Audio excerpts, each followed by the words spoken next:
Headline: Ukraine war. The Moldovan enclave surrounded by pro-Russian forces. Source: BBC News. Date: 5 March 2023. Details: a short drive from Ukraine's southern border, hundreds of Russian troops guard a vast Soviet-era ammunition depot in Moldova's breakaway region of Transnistria. This depot, these soldiers and this pro-Russian separatist region, are under increasing global scrutiny. In the past few weeks, accusations have flown between Russia, Ukraine and Moldova over alleged plots to destabilize Moldova and warnings about the potential for conflict to erupt here again. Moldova's Prime Minister, Dorin Racine, has said Russian troops should be expelled from the region, amid warnings from President Maia Sandu that Moscow is planning to topple her pro-Western government. Russia, meanwhile, has been talking up the threat of a false flag attack by Ukrainian forces, and warned that any attack on its troops in Transnistria would be seen as an attack on Russia itself. Many Western analysts point out that Transnistria could provide Russia with another entry point into Ukraine,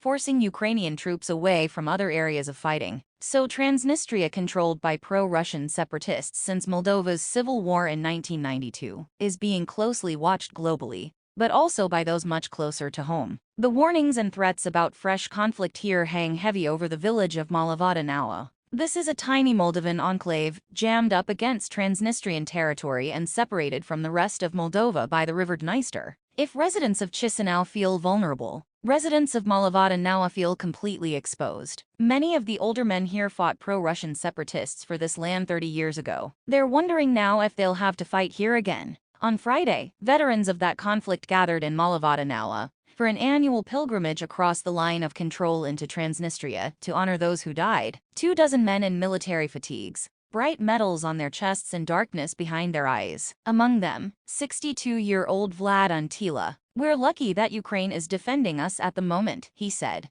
"But if it kicks off in Moldova, we're ready to defend this territory again." Their convoy of cars makes its way down the deserted dirt road from Moldovan into the breakaway pro-Russian territory, crossing into enemy territory as they did 3 decades ago. "See how they look at us," Vlad growls, as his car approaches the Russian checkpoint. A gaggle of armed soldiers eye the convoy as it carries men in Moldovan military fatigues into separatist territory, turning a blind eye to this eye-catching annual ritual. "Look around you," Vlad says. "This is where we fought. It was all a battlefield." Now the narrow dirt road cuts through the silent countryside, flanked by brown fields and broken winter trees. "It's hard because I feel I'm in my own country," his friend Konstantin joins in. "It's my own land, and yet I can't walk freely here." A short drive beyond the checkpoint, hidden in brambles by the side of the road, is the first stop on the pilgrimage, a simple blue cross made from metal poles. It marks the spot 31 years ago, where a local mayor was killed. The veterans gather round with a garland of flowers and a plastic bottle full of wine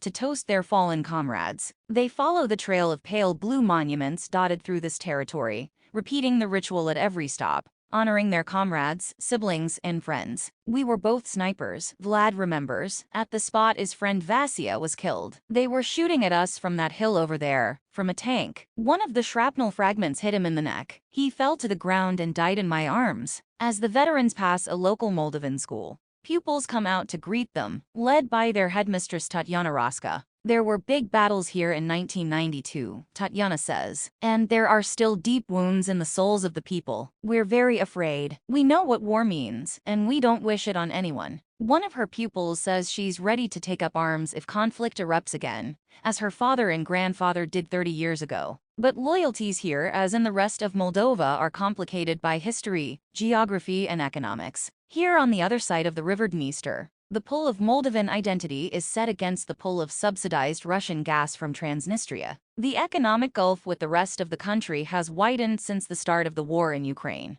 After Moscow cut gas supplies to Moldova last year, "I'll be honest," the mayor of Moldovan, Oleg Gazia, told me, "it's very difficult to convince people that life is better in Moldova when they pay a fraction of the price for gas here. We can't talk about freedom and a better life, and at the same time tell them to go across the river and pay 30 times more for their bills. They'll tell us, 'Are you crazy?' But there's a hidden price to the cheap gas. It buys their support." Some people here firmly believe that Moscow is not a military threat. but an economic ally, and that President Maya Sandu is the one provoking a war by moving closer to the West. Transnistria is really sticking up for us, 59-year-old Maria Ursaci tells me. But Moldova is a disappointment. People are afraid to come over the river to talk to us. They have a border control post there, and they check our bags. Chisinau doesn't see us. Arriving back in Moldovan, the veterans end their pilgrimage in the village square by laying red carnations at a memorial to the frozen conflict here. In the years since they fought the pro-Russian separatists,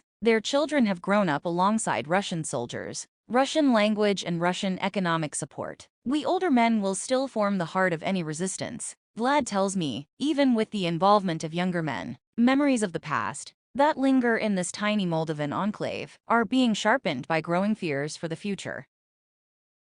Thanks for watching. Please like, comment, and share. Don't forget subscribe and click the bell button to get update news reminder.